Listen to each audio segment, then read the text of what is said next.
요즘 직장 그만두고 의대 간다고 이런 사람들 엄청 많잖아요. 화두가 되잖아요. 저도 그거 좀 회의적이에요. 나중에 한 70%는 후회할 것 같은데. 이거를 어른들이 가르쳐줬어야 되는데 직업에서 보람을 느끼려면 전 이런 관점에서는 직업의 귀천이 없다고 생각합니다. 직업. 승기 씨는 직업에 귀천이 있다고 생각하세요? 드러나지 않지만 존재를 한다 생각합니다. 그러면 귀천이 있다면 어떤 기준에서? 뭐 한국 사회에서는 급여 아닐까요? 급여? 아, 오케이. 좋아. 시훈 씨는? 필요한 직업과 굳이 필요하진 않지만 자신이 의미를 느끼면서 살아갈 수 있는 그런 직업이 있죠. 굳이 필요하지 않은 직업은 뭐가 있을까요? 그러니까 사실 저 개발자도 VR이 굳이 안 필요하거든요. 네. 뭐 의사나 교사처럼 꼭 필요한 직업은 아니에요. 휘정 씨, 의대 증원에 대해서 어떻게 생각하세요? 방송에 송출되고 있습니다. 다니엘의 나라 퀴즈쇼. 제 생각에 직업에는 네. 귀천이 있는데 근데 진짜 좀 나쁜 직업들이 있는 것 같아요. 아, 사기꾼 같은 그러니까 도덕과 관련된 거. 훌륭한 거. 제가 왜 이런 질문을 드렸냐면 이 질문이 엄청 중요한 질문이에요. 그러니까 가벼운 마음으로 드린 질문이 아니라 이거를 어떻게 대답하느냐에 따라서 그리고 여러분들의 직업 윤리관이라든지 가치관이 어떠냐에 따라서 여러분들을 다 사실 파악할 수가 있어요. 앞으로 여러분들이 얼마나 삶의 행복도가 있는지도 파악할 수도 있을 거고 앞으로 직업 활동에서의 만족도가 어떻게 결정될지 그리고 세상을 어떻게 바라보는지 알 수 있기 때문에 저는 굉장히 중요한 질문이라고 생각을 하고요. 무엇보다 이 직업에 대한 거 그리고 우리가 다루는 빅터 프랭클 같은 궤를 하는 문인들하고 저도 의견이 비슷하거든요. 그래가지고 저는 이 직업에 대한 거를 엄청 중요하게 생각하고 실제로도 그런 게 왜냐면은 여러분들이 이제 업을 가지기 시작하잖아요. 성인이 돼서 이 직장 생활에 정말 많은 시간을 써요. 생각보다 내 생각에 최소한 12시간이야. 저는 보수적으로 잡았을 때 12시간이지 워커홀릭인 사람들은 진짜 거의 잠자는 시간 빼고 일만 한다고 생각하시면 돼요. 그러니까 일하는 게 행복하지가 않으면 사람이 얼마나 불행하겠어요. 이게 의미가 없다고 느껴지고 성취감이 없으면 어마어마하게 불행해서 전 요즘 막 우리가 막 이직도 많이 하고 하는 게 어쩌면 도전 정신의 일환이기도 하지만 절반은 어떤 의미를 찾지 못하고 성취감을 찾지 못하고 계속 이제 불나방처럼 옮겨 다니는 거라고도 생각을 하거든요. 그게 행복하지가 않으니까. 그리고 저도 경험상 생각해보면 생각보다 사람들이 급여 때문에 이직을 하지 않아요. 그러니까 하도 뭔가 만족감이 없으니까 결국 급여를 보는 거예요. 직업 문화 자체가 너무 다른 게 만족감이 없으니까 그래서 돈이라도 더 벌어야지 이렇게 되는 건데 그게 사실 직업 활동에 있어서 거의 최악의 상황이거든요. 그래서 그런 면에서는 우리나라는 좀 불리하지. 근데 무엇보다 직업이 중요한 이유는요. 우리가 모든 인간은 창조성을 표현하고 싶어 해요. 창조성을 표현할 수 있고 그리고 내 존재 가치를 증명할 수 있어요. 굉장히 좋은 수단이죠. 심리학적으로는 나라는 개인 그리고 사회는 외부 환경이잖아요. 얘랑 관계를 맺을 때 가장 좋은 매개체가 직업이래요. 그래서 우리는 직업 활동을 통해서 아 내가 되게 가치 있는 사람이구나 그리고 내가 의미 있는 활동을 하는 사람이구나 이런 걸 느낄 수 있으니까 정말 여러 가지 심리적으로도 그렇고 실제적으로도 그렇고 정말 중요한 게 직업 활동이죠. 근데 원래 이제 질문으로 돌아와서 저는 직업 귀천에 대해서 조금 애매한 태도가 있어요. 그러니까 관점을 좀 달리 보는데 저는 실제로 제가 가진 언어 습관 중에 좋은 습관이 하나가 뭐냐면 누군가가 어떤 의견을 물어보면 어떤 관점에서는 그렇습니다라는 이야기를 많이 해요. 그러니까 예를 들어서 누가 연애를 하고 있어. 둘이 연애를 하고 있으면 이거에 대해서 분석하는 게 진화심리학자가 다를 거고요. 어서 오세요. 네. 네. 진화심리학자가 해석하는 게 다를 거고요. 그리고 인지심리학자가 분석할 때도 다를 거고 철학자가 분석할 때도 다를 거고 물리학자가 다를 때도 다를 거예요. 관점에 따라서 사실 모든 해석이 달라지는 거라서 그 모든 어떤 주제를 볼 때 여러 가지 관점으로 볼 수 있다면 딱히 분노할 일도 없을 거고 여러 가지 세상을 이해할 때 굉장히 좋은 수단이 될 겁니다. 너무 어떤 하나의 관점으로만 보려는 습관을 가지면 나중에 자기가 피해를 볼 거예요. 그 편협함 때문에. 그래서 저는 직업을 볼 때 두 가지 관점에서 봐요. 귀천을 볼 때. 첫 번째는 우리가 다 아는 것처럼 승재 씨가 얘기한 것처럼 사회 경제적인 관점이에요.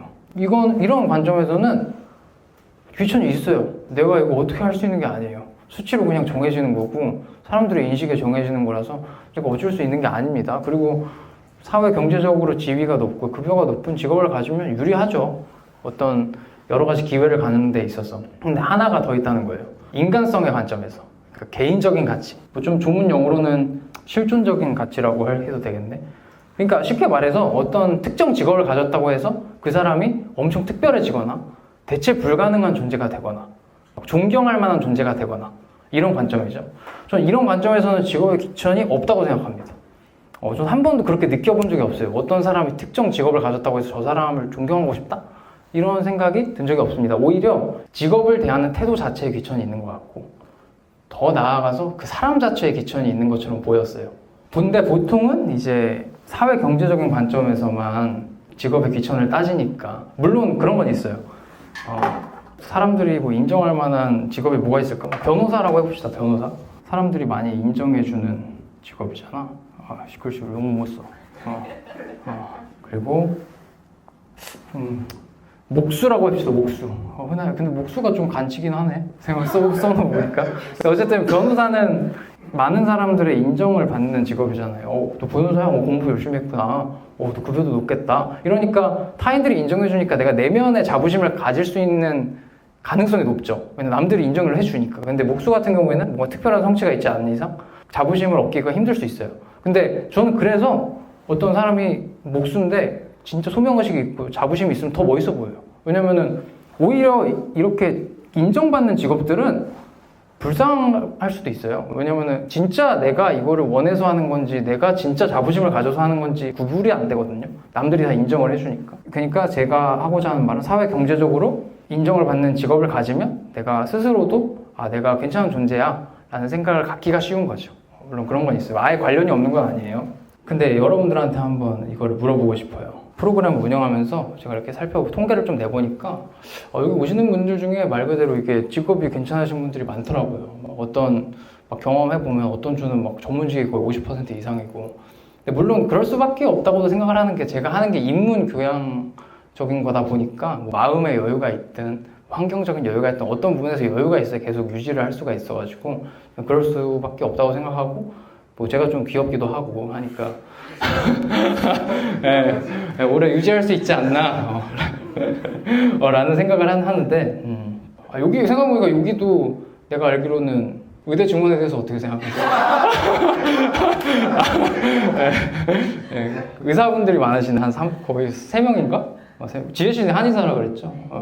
그래서 원래 사실은 근데 저는 그 직업에 관심은 없어요. 근데 이제 나중에 알고 보면 저 사람이 그래? 공부를 열심히 했구나. 약간 이런 생각이 드는데 오히려 저는 직업에서 놀라는 게 아니라 대학생이 한다고 했을 때 좀 놀라요. 대학생 하기엔 좀 부담스러운 가격일 수도 있고 그리고 무엇보다 그냥 관심을 갖는 게 신기해가지고 나는 그 나이 때 이런 거에 돈이 아무리 있어도 관심이 없었을 것 같은데 라는 생각이 들어서 뭐 직장인들이야 충분히 할 수 있는 그런 건데 그래서 그게 오히려 좀 항상 신기해요. 은근히 대학생들이 있거든요. 이 사람들이 이거를 왜 재밌어 할까라는 생각도 하고 어쨌든 뭐 의사라는 직군이 있다고 가정을 해봅시다. 의사라는. 근데 제가 그 주변에 친척들도 그렇고 의사가 좀 많아가지고 이런 얘기하는 걸 되게 재밌어해요. 의사에 대해서. 괜찮은 직업입니다. 벌이가 형편없지도 않고 근데 무엇보다 지위가 좀 높죠. 사람들이 높게 봐줘요. 좋은 직업이긴 한데 묻고 싶은 게 예를 들어 의사라는 직업을 가졌다고 해서 그 사람이 뭐 엄청 대체 불가능한 느낌이 든다거나 그것만으로 존경을 받을 수 있다거나 아니면 내가 내 삶이 갑자기 획기적으로 변한다던가 이런가요? 요즘 직장 그만두고 의대 간다고 이런 사람들 엄청 많잖아요. 화두가 되잖아요. 저도 그거 좀 회의적이에요. 왜냐면은 나중에 한 70%는 후회할 것 같은데요. 그 사람들이 생각하는 현실적인 조건과 의미를 느끼는 건 진짜 다르고 무엇보다 그게 삶을 그렇게 크게 변화시켜주질 않는다는 건 저는 알아요. 옆에서 봐가지고. 그리고 그 모든 거를 퉁칠 정도로 막 소득이 높은 직업도 아니에요. 내가 옆에서 본 바로는. 그냥 사람 나름이고 그것도 자기가 사업을 해야지 많이 버는 거지. 그리고 무엇보다 이거를 어른들이 가르쳐줬어야 되는데 직업에서 보람을 느끼려면 내가 그 본질에 있어서 의미를 느껴야 돼요. 예를 들어 지혜 씨, 의술의 본질이 뭐죠? 의술? 의사는 의술을 활용해서 기여하는 직업이잖아요. 그쵸, 병을 치료. 그러니까 치유하는 행위가 본질이에요. 그러니까 기본적으로 내가 누군가를 치유하는 거에서 보람을 못 느끼면은 재미가 없어요.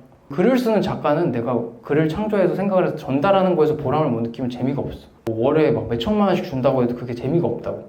막 모든 직업에 근데 막상 다 그래요. 그래서 막상 뭘 해보면 실망하는 경우가 많은 거예요.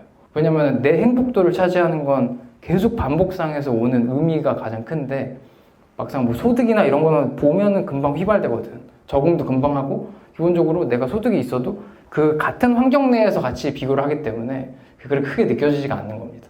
내가 막상 느껴지는 건 내가 맨날 하는 그 행위 자체가 의미가 있냐 보람이 있냐가 엄청 커요. 실제로 성취감이라는 게. 직업을 바꾸기 위해서 도전하는 걸 비판하는 게 아닙니다. 다만 내가 어떤 직업 하나를 바꾼다고 해서 그거 자체로 내 삶이 엄청나게 크게 변하고 갑자기 의미가 생기고 이런 건 아니라는 거죠. 나도 직업을 두세 개를 가져본 사람으로서 한 번도 그런 느낌을 받지 못했어요. 직업이라는 건 기회 자체만 제공해요. 어떤 결과물을 얻을 수 있는. 그때부터 시작인데 사실. 만약 의사가 되잖아? 그때부터 사실 시작이에요. 이제부터 내가 어떻게 하느냐에 따라서 내가 의미를 가질 수도 있고 이거에 만족할 수도 있고 하는 건데 보통은 이런 걸 잘 모르고 저도 뭐 부모님이 이런 걸 가르쳐 주지는 않았어요.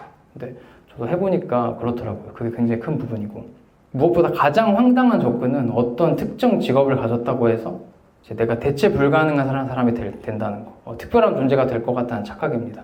한번 생각을 해봅시다. 우리가 의료기관에 가잖아요. 수십 수백 번을 가는데 어떤 의사와 간호사가 기억에 남죠? 경식 씨? 그쵸. 뭐 의료 원칙을 지켜서 엄청나게 기술적으로 뛰어난 사람 아니면 엄청나게 대형 병원을 가져서 부자 같은 사람이 생각나는 게 아니라 되게 다정했던 의사, 나한테 따뜻한 한마디를 했던 의사가 생각이 나요. 저 같은 경우에는 송피부과라는 의원이 있어요. 제가 피부가 건성이라서 여름하고 겨울에 항상 습진이 날 때가 있거든요. 땀을 흘리면. 근데 제가 한번 허벅지에 이렇게 섭진이 생겨서 이게 번지니까 너무 가려서 갔어요. 근데 이상하게 명의들은 보자마자 반말을 해요. 그래서 저는 그게 좀 좋은가 봐요. 그래가지고 내가 진정성이 있잖아요, 사람. 아, 이 사람 명의다 싶어가지고 지금도 기억에 남고 자주 가요. 자주 가고, 저는 반말하는 의사 선생님이 너무 좋아요. 좀 나 막대해주는 웃자고 한 세례인데 제가 하고자 하는 말은 대체 불가능한 사람이 되는 건 직업이 아니라 인격이더라고요. 인격. 모든 사람들을 봤을 때 결국 생각나는 사람은 인격이 훌륭한 사람이에요. 그래서 이런 인격이 길러지지 않은 사람은 어떤 직업을 가진다고 절대 특별한 존재가 되거나 대체 불가능한 존재가 될 수가 없어요. 기억에 남는 존재가 될 수가 없습니다. 이런 맥락에서 저는 이제 직업에 귀천이 없다고 생각을 하는 거고, 저는 실제로 이걸 언제 깨달았냐면 제가 20대 초반에 엄청 방탕하게 놀았어요. 맨날 술 먹고 새벽에 이제 술 먹고 그 강남 CGV에 영화관에서 이제 영화를 보고 이제 화장실을 갔는데 사람이 아무도 없었거든요. 아무도 없는데 청소하시는 아주머니가 저기 구석까지 무릎을 꿇고 막 청소를 하시는 거예요. 근데 전 그거에 보고 술김에 너무 감명이 깊었어요. 왜냐면 아무도 보지 않고 이미 깨끗했는데 뭘 저렇게까지 청소를 하나. 그 사람이 그렇게 열심히 안 해도 이미 깨끗했고 아무도 알아주지 않는 거거든요. 근데 그 모습을 보면서 좀 내가 초라해 보였다고 해야 되나? 나는 저 사람보다 여유가 있어서 막 영화 보고 놀러 다닐지 몰라도 내가 훨씬 초라해 보였어요. 내가 저렇게까지 했던 일이 있나? 라는 생각이. 나는 멋진 일만 하고 싶고 남들한테 드러나는 일만 하고 싶고. 그래서 그때 느꼈던 게 그 사람이 그렇게 천해 보이지가 않았어요. 예를 들어 저는 지금은 사장이니까 만약에 그 아주머니를 만난다면 그 아주머니를 청소부로 채용할 것 같아요. 얼마나 책임감이 있어요. 귀해 보였습니다. 천해 보이지가 않고. 그래서 앞으로 내가 어떤 직업을 가지면 나도 저렇게 할 수 있는, 남들이 보지 않아도 열심히 할 수 있는 일을 해야겠다라는 생각을 했었거든요. 그래서 다시 한번 말하지만 좋은 직업이라는 거는 의미 있는 직업 활동을 할 수 있는, 그리고 나를 대체 불가능한 사람으로 만들 수 있는 기회만을 제공한다는 겁니다. 기회. 이걸 알고 있어야 돼요. 여기서 뭐 어쩌다가 보면 직업을 바꾸실 수 있는 분들도 있고 하니까 뭐 상담이나 이런 걸 할 때도 직업에 대한 걸 많이 물어보는데 이거 말고 다른 일을 하면 뭐가 많이 바뀔까요?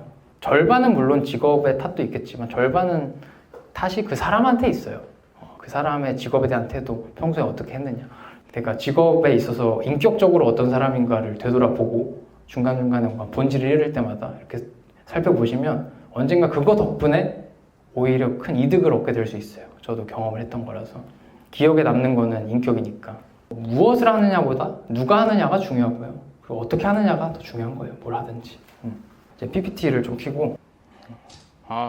잘 읽으셨어요.